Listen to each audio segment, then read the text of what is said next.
Pemirsa, khususnya mahasiswa Universitas Terbuka dimanapun Anda berada, selamat berjumpa dalam program perkuliahan Universitas Terbuka.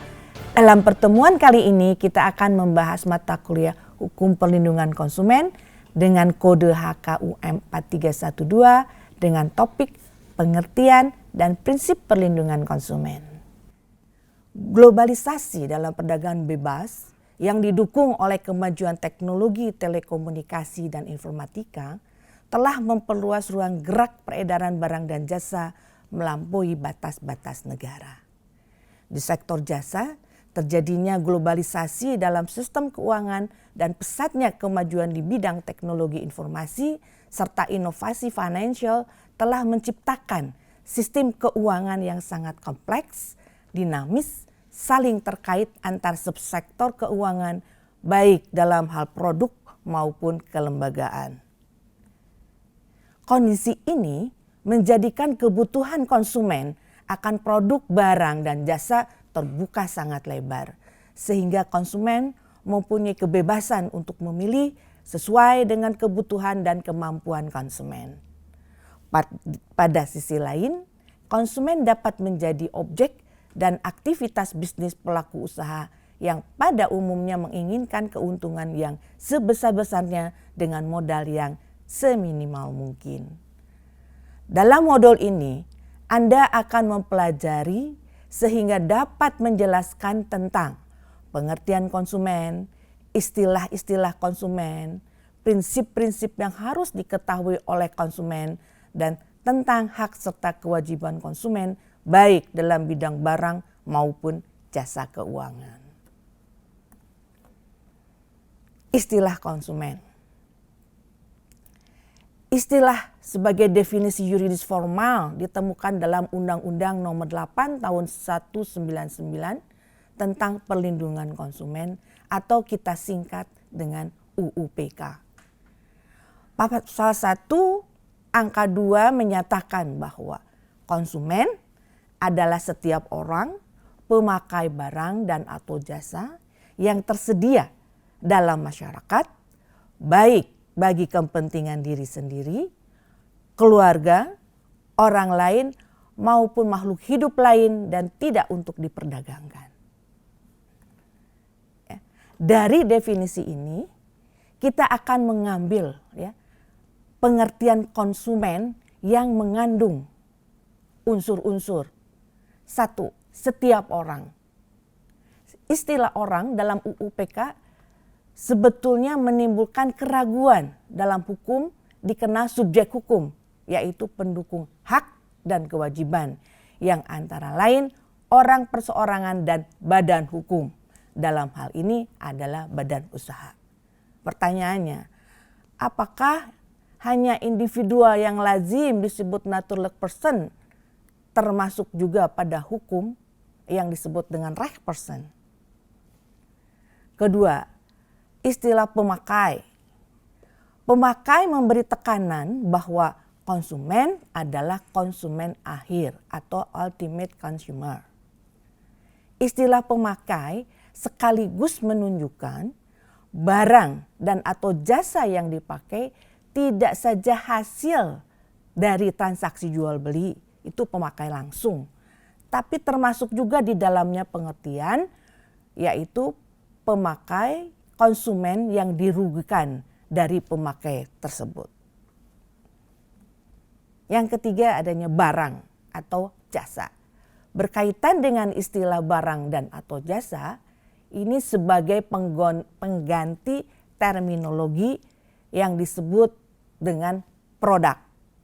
Semula kata produk hanya mengacu pada pengertian barang.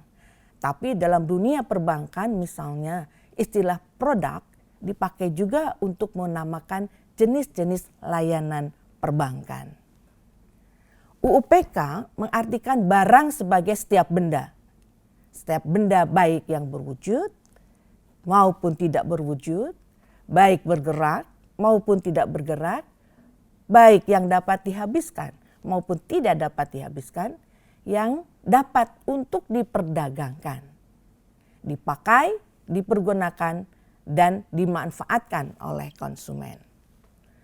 Sementara itu, Jasa diartikan sebagai layanan yang berbentuk pekerjaan atau prestasi yang disediakan bagi masyarakat untuk dimanfaatkan oleh konsumen. Pengertian disediakan bagi masyarakat menunjukkan jasa itu harus ditawarkan kepada masyarakat. Yang keempat, yang tersedia dalam masyarakat. Barang dan atau jasa yang ditawarkan tadi kepada masyarakat sudah harus tersedia di pasaran.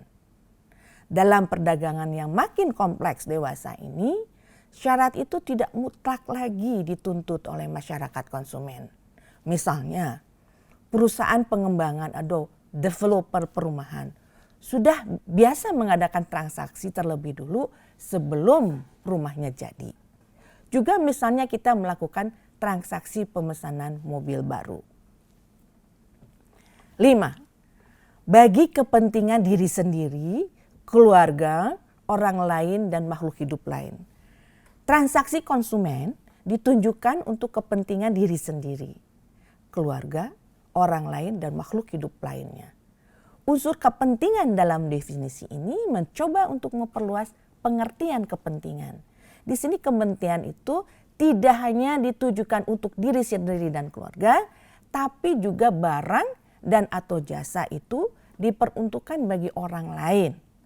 Misalnya, seorang yang membeli makanan untuk kucing peliharaannya atau membeli pupuk untuk tanaman hias di rumahnya. Yang 6, barang dan atau jasa itu tidak untuk diperdagangkan. Inilah yang menekankan pengertian konsumen bahwa konsumen dalam undang-undang PK ini dipertegas, yaitu hanya konsumen akhir. Ya, kita beranjak pada istilah konsumen. Dalam kitab Undang-Undang Hukum Perdata, dalam perjanjian jual beli ada istilah pembeli. Dalam perjanjian sewa menyewa ada istilah penyewa. Dan dalam perjanjian pinjam meminjam ada istilah peminjam. Itu semua adalah istilah konsumen. Dalam undang-undang barang menyebutkan bahwa rakyat yang oleh undang-undang akan dijaga agar terjamin kesehatan dan keselamatannya. Dalam penjelasan undang-undang ini ditegaskan tentang rakyat yang karena mutu barang kurang atau tidak baik membahayakan kesehatannya dan atau hal-hal merugikan lainnya. Nah, di sini yang dimaksud rakyat adalah konsumen. Ya. Konsumen harus dijaga kesehatan dan keselamatannya dari produk yang tidak baik. Ini dalam undang-undang barang. Dalam undang-undang kesehatan yang istilah konsumen tidak digunakan untuk pengguna barang dan atau jasa kesehatan. Akan tetapi undang-undang ini memakai istilah antara lain setiap orang, pengertian masyarakat sebagai dijelaskan dalam penjelasan undang-undang adalah rakyat, termasuk perorangan, keluarga, kelompok masyarakat, dan masyarakat secara keseluruhan. Dalam undang-undang ini konsumen diistilahkan dengan sebagai orang, keluarga, masyarakat, pengguna jasa. Dalam hal ini pengguna jasa kesehatan, termasuk pelayanan kesehatan. Ya, jadi dalam undang-undang kesehatan konsumen itu disebut masyarakat pengguna jasa, dalam hal ini pengguna jasa kesehatan termasuk di dalamnya pelayanan kesehatan. Dalam undang-undang lalu lintas, istilah yang dekat dengan konsumen adalah pengguna jasa, yang diartikan sebagai setiap orang dan atau badan hukum yang menggunakan jasa angkutan baik barang ataupun angkutan orang lain.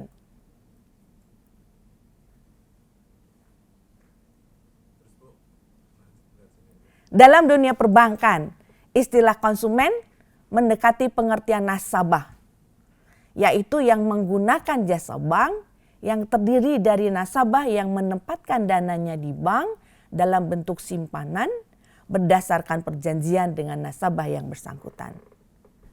Nasabah debitur adalah nasabah yang memperoleh fasilitas kredit atau pembiayaan berdasarkan prinsip atau yang dipersamakan dengan itu berdasarkan perjanjian bank dengan nasabah yang bersangkutan. Nah, di sini ada prinsip-prinsip konsumen. Prinsip yang pertama kita ingat bahwa prinsip let the buyer beware atau caveat emptor. Apa ini artinya? Bahwa seorang konsumen pada prinsipnya dia harus menjadi pembeli yang berhati-hati. Jadilah pembeli yang harus berhati-hati. Kedua, the due care theory. Apa itu? Di sini dikatakan bahwa pelaku usaha harus juga berhati-hati dalam memasarkan produknya. Karena selama pelaku usaha berhati-hati, ia tidak akan dapat dipersalahkan. Yang ketiga, the privity of contract. Jadi pelaku usaha hanya bertanggung jawab terhadap konsumen yang melakukan perjanjian. Hal ini tidak dapat dipertahankan karena muncul prinsip, yaitu prinsip kontrak bukan merupakan syarat. Artinya bahwa tanggung jawab pelaku usaha tidak hanya terhadap konsumen yang melakukan perjanjian, tapi terhadap konsumen yang merasa dirugikan. Pemirsa, khususnya Anda mahasiswa Universitas Terbuka dimanapun Anda berada, sampai di sini perjumpaan kita kali ini. Semoga materi tadi bermanfaat bagi Anda. Selamat belajar dan sukses selalu.